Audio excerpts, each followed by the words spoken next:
शिवाय। ओम नमः शिवाय। ओम नमः शिवाय। ओम नमः शिवाय। दोस्तों, मैं पथिक मुनि 12 ज्योतिर्लिंग 4 धाम दंडवत यात्रा में आपका स्वागत करता हूं। तो जैसा कि आप सभी को पता है कि मेरी दंडवत यात्रा चल रही है 12 ज्योतिर्लिंग 4 धाम की, और मैं पहुंच चुका हूं अभी उज्जैन निनोरा गांव में। और वर्तमान में मेरी 41 दिन की पंचधूनी साधना चल रही है। और उसी बीच हमारे जो माता पिता हैं वो हमें दर्शन देने के लिए और आशीर्वाद देने के लिए पधारे हुए हैं।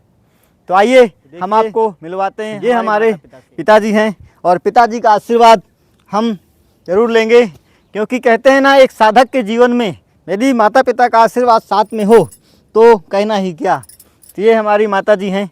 जैसा कि ये फ़ोटो यहाँ पर लगी हुई है, हमने अपने माता पिता की फ़ोटो लगाई हुई है।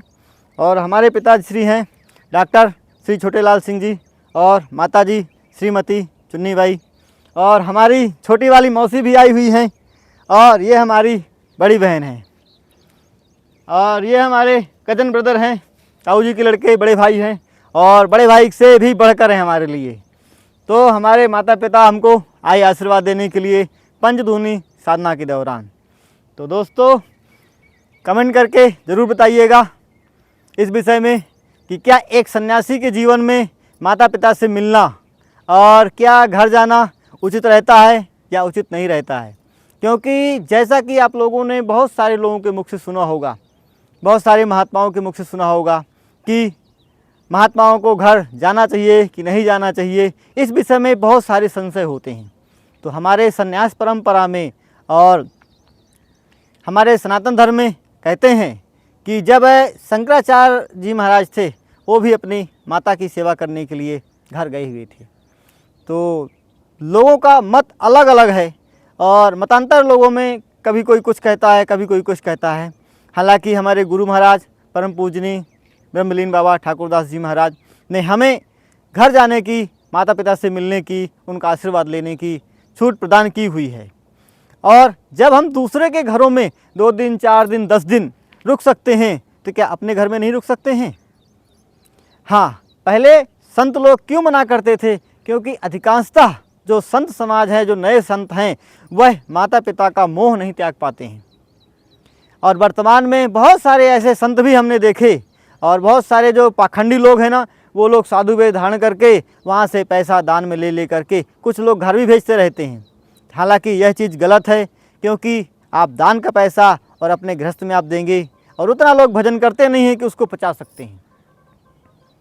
तो बहुत सारी भ्रांतियां हैं इस विषय में, और हम तो अपने गुरु महाराज जी की आज्ञा का पालन कर रहे हैं।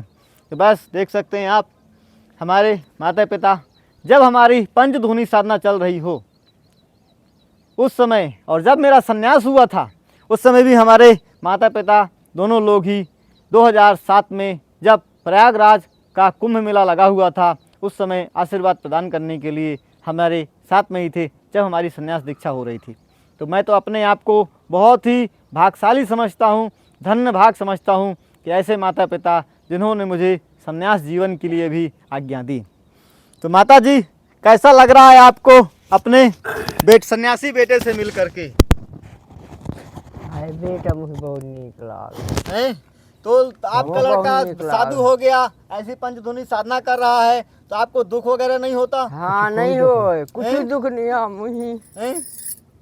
यहाँ दुख ये भगवान का लीला सब। देखिए, आज हमारी माताजी काफ़ी सालों के बाद, लगभग 1-1.5 सालों के बाद हमसे मुलाकात हुई है, और हृदय से भावविभोर हो गई। और अब हम पिताजी से चर्चाएं करेंगे। तो पिताजी, कैसा लग रहा है आपको आज आकर के? अच्छा लग रहा है, और सब गुरु महाराज की कृपा है। तो क्योंकि ऐसे माता पिता, क्योंकि हमारे इनका परिचय के जो गुरु महाराज हैं, स्वामी श्री नीलकंठ महाराज जी, ये जो फोटो यहाँ पर लगी हुई है वाली, ये स्वामी श्री नीलकंठ महाराज जी हैं, जो मैहर में बहुत ही सिद्ध महात्मा हुए हैं, बहुत ही अच्छे विद्वान और तपस्वी। हमारे गुरु जी और हमारे माता पिता इन्हीं दोनों के शिष्य हैं। इसलिए ये संतों के महात्मा को और संतों के अच्छे से घुले मिले हुए हैं, और अच्छे से संत की महिमा जानते हैं। इसलिए इन्होंने मेरे को कभी भी किसी प्रकार से किसी चीज़ के लिए रोक टोक नहीं किए।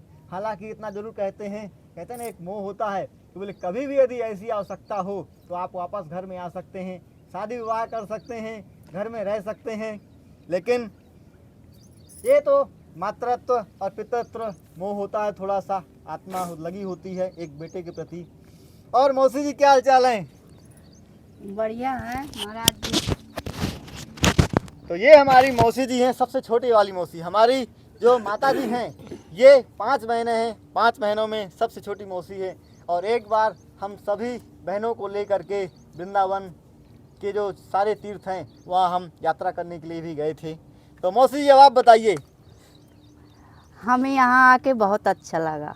आप अगर महाराज साधु वेश में ना होते तो हमें यहाँ का सौभाग्य कभी नहीं मिलने को मिलता। तो ऐसा नहीं लगता कि एक बहू आनी चाहिए अब? लोगों के सवाल होते हैं, रास्ते में लोग पूछते हैं महाराज जी शादी हो गई कि नहीं होता। आपको नहीं लगता कि एक बहू आनी चाहिए थी हमारी? क्यों नहीं लगता? कि बढ़िया जो सेवा करती। क्यों नहीं लगता? अभी आ जाए तो क्या हुआ? क्या संत मुनि शादी नहीं करते? तो दोस्तों देखिए अब हम अपनी बड़ी बहन से चर्चाएं करेंगे थोड़ा सा।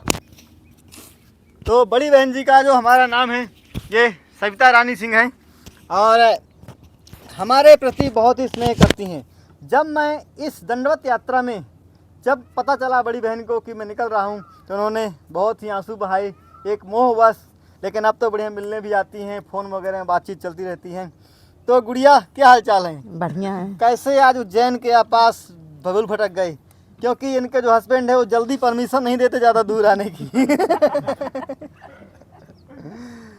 तो आप कुछ कहना चाहोगे? तो ये इनका जो मेरे प्रति वात्सल्य है, स्नेह है और बहुत ही ज़्यादा लगाव है, इसके कारण ये ज़्यादा कुछ बोल नहीं पाती हैं। तो अब हम चलते हैं हमारे भाई साहब के पास। और कमल भैया क्या हाल चाल है? ठीक है महाराज जी।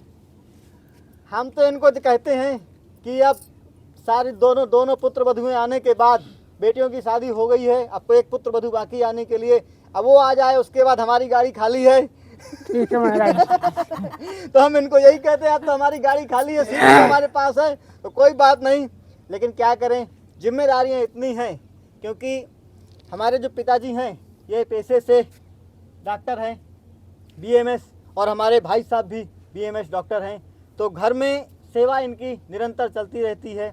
जो गरीब वर्ग है, मध्यम वर्ग है और जो भी है क्लिनिक में, मेडिकल स्टोर में, तो ये दोनों हमारे जो हैं ये आराम से सेवा करते रहते हैं। इसलिए इनको दूसरी कहीं जगह जा कर के सेवा करने की आवश्यकता है नहीं। तो इनका जो सन्यास है वो घर में ही है, मैं भी कहूँगा। क्योंकि यदि ये सन्यासी हो जाएंगे तो इतनी जो अभी सेवा कर रहे हैं वो इतनी सेवा ज़्यादा नहीं कर सकते हैं। क्योंकि फिर कहाँ रहना कहाँ नहीं रहना, और वहाँ एक गृहस्थ जीवन में, घर में, परिवार में संत लोग आते रहते हैं, कोई भी व्यक्ति आता है घर में सेवा वगैरह करते रहते हैं। तो बस ऐसे महान माता पिता को पा करके मैं भी धन्य हूँ जो हमारी पंचधूनी साधना में आशीर्वाद देने के लिए आए। अब हम एक व्यक्ति से आपको और मिलाएंगे। देखिए ये हमारा भांजा है और ये हमारे भांजा जी हैं, निशांत सिंह जी हैं, और अभी ये पढ़ाई कर रहे हैं।